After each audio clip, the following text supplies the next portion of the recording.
Hello' friends, আকৌ আহিছোঁ video' এটালৈ। কেক এটা অৰ্ডাৰ আহিলে, কেকটো বনাবলৈ ৰেডি কৰি লৈছোঁ। কামৰ মাজতে কেক অৰ্ডাৰ আহিলে বহুত অসুবিধা হয়। আমাৰ যে মাইকী মানুহবিলাকৰ কাম জানিলেও বিপদ, নাজানিলেও বিপদ, গম পায়নে? তাৰপিছতে আকৌ আজি খাবলৈ আকৌ মন গ'ল কঁঠালৰ ভাজি। মই বোলো ঠিক আছে, কঁঠাল বনাই দিওঁ আৰু। কঁঠালকণ বনাবলৈতো অকণ সময় লাগে নহয় জানো? তেওঁ লৰালৰিকৈ আৰু মই গোটেইখিনি নেদেখালোঁ, এয়া বনাই লৈছোঁ। তেওঁ আকৌ কৈছে আকৌ বোলে পোলাও অকণ বনাই দিয়া। আকৌ পোলাওকণ বনাবলৈ মই বোলো প্লেইন পোলাওকে অকণ লৰালৰিকৈ বনাই দিওঁ। বৰ বেছি জিতি দিও নবনাওঁ। প্লেইন পোলাওটো খাই ভালো লাগে পিছে বাৰু। তাৰপিছতে লৰালৰিকৈ পোলাওটো পাতি ল'লোঁ। পাতি লোৱাৰ পাছত বোলো বাকীকেইটা কাম কৰি লওঁগৈ। পোলাওকণ লৰালৰিকৈ দি লৈছোঁ, মানে এটা কাম কৰি আছোঁ, আকৌ পোলাওকণ বনাবলৈও মানে অসুবিধা হৈ গৈছে মানে। মই বোলো বোৱাৰীজনীক কৈছোঁ তুমি ক্ৰীমটো ইউজ কৰি থোৱাগৈ যোৱা। তাতে চব পটাপট তেওঁলোকক বাৰি ল'লোঁগৈ। বাৰি মেলি দি ল'লোঁ। তাৰপৰা ক্ৰীমকণ যেনিবা তাই ইউজ কৰি দিলে। এয়া চাওকচোন, কেকটো মই স্পঞ্জটো বৰ ধুনীয়াকৈ কাটি মেলি মই থৈ ল'লোঁ। তাৰপিছতে তেতিয়ালৈকে সেইখিনি কৰালে মানে ভালেমান সময় হৈ গ'লগৈ। এয়া চাওক, কেকটো মই মানে লৰালৰিকৈ বনালোঁ আৰু। এতিয়া কাষ্টমাৰ বিচাৰিলেতো নিদিওঁ বুলিতো ক'ব নোৱাৰোঁ, নহয় নে বাৰু? তাৰপৰা এইটো দিলোঁ আৰু 1 পাউণ্ডৰ কেক বনাই হৈ গ'ল। এতিয়া শুওঁগৈ, ৰাতি 12টা বাজিছে। আকৌ লৰালৰিকৈ ৰাতিপুৱা শুই উঠিয়ে আকৌ আহিলে বাগানৰ মানুহ পাত ছিঙিবলৈ আহি পেলাইনি কৈছে, বৌ আজিতো কলম কটাৰ পৰা নতুনকৈ পাত ছিঙিব, নিয়ম এটা কৰিব লাগিব নহয়। আকৌ মই লৰালৰিকৈ নিয়মটো কৰিবলৈ ধূপ চাকি বন্তি ইয়াত আনি ল'লোঁ জ্বলাবলৈ।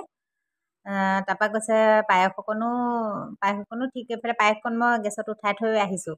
আহি পেলাইনি আকৌ লৰালৰিকৈ ইয়াত চাকি গছ বোলো ঠিক ঠাক কৰি লওঁ। তাৰপৰা এটা বস্তু আনিলে আকৌ এটা পাহৰিয়ে আহোঁ নহয়। শলিতা আনিবলৈকে পাহৰিলোঁ। আকৌ তাইক পঠিয়াই দিছোঁ শলিতা আনি। ইমান ৰ'দ দিছে কি ক'ম আৰু, মানে গৰমত এইফালে দৌৰি দৌৰি কাম কৰা, গৰমত একদম মানে ৰ'দজাক এতিয়া বহুত চোকাকৈ ওলাইছে নাই। তাৰপৰা চাকি গছ বোলো জ্বলাই লওঁ। পায়সকণ আনি ইয়াত আগবঢ়াই ল'লোঁ। আগবঢ়াই পেলাইনি বোলো সেয়া ভাগ লৈ লওঁ। আপোনালোকৰ তাত এনেকৈ নিয়ম কৰেনে? কাৰ কৰে জনাবচোন। আমাৰতো এনেকৈ কৰে আৰু প্ৰথম পাত ছিঙোতে বা ৰুওঁতে, তাৰপিছত আকৌ পাত কলম কটাৰ পাছত আকৌ নতুনকৈ পাত মানে ছিঙোতে এনেকৈ নিয়ম কৰে বুলিকৈ কৈছে আৰু। যেনেকৈ কৈছে তেনেকৈ কৰিছোঁ আৰু। বাকী আপোনালোকৰ সেইফালে কেনেকৈ কৰে আমাক জনাবচোন। পাতৰ মানে বাগানৰ বিষয়ে ইমান ভালকৈও নাজানো, তেও আৰু যিমানকণ পাৰোঁ লোকে পৰামৰ্শ দিয়ে তেনেকৈ কৰি গৈ আছোঁ আৰু। এতিয়ালৈকে সুফল পাইছোঁ বুলি ক'ব পৰা নাই আৰু। গছকেইজোপা দেখিছে নহয়। চাকি গছ মানে থপিয়াই জপিয়াই জ্বলাবলৈও সময় পোৱা নাই, তেনেকুৱা লেখীয়াহে হৈছে মোৰ ভাগৰ। এইফালে কেকটো ৰাতি বনাই থৈছিলোঁ, ৰাতিপুৱা নিবলৈ মানে মানুহ আহি ৰৈ আছে। তাৰপৰা লৰালৰিকৈ আকৌ মই বোলো কেকটো দি থৈতো আহিব লাগিব। এইফালে কেকটোৰ মানে আকৌ থাকি গ'ল নামটো লিখিবলৈ, মানে নামটো সুধিবলৈ পাহৰিলোঁ, আকৌ নামটো লিখিবলৈ থাকি গ'ল।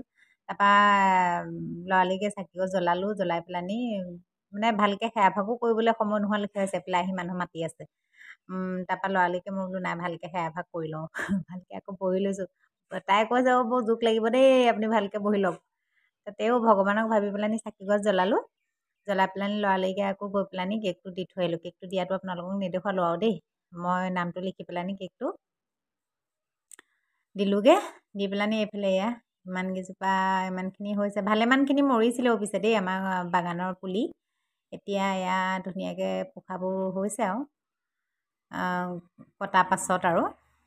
তাৰপৰা আকৌ মই দোকানলৈ যাবলৈ লৰালৰি কৰিবলগীয়া হৈছে। দোকান আছে, দোকানলৈ যাব লাগিব।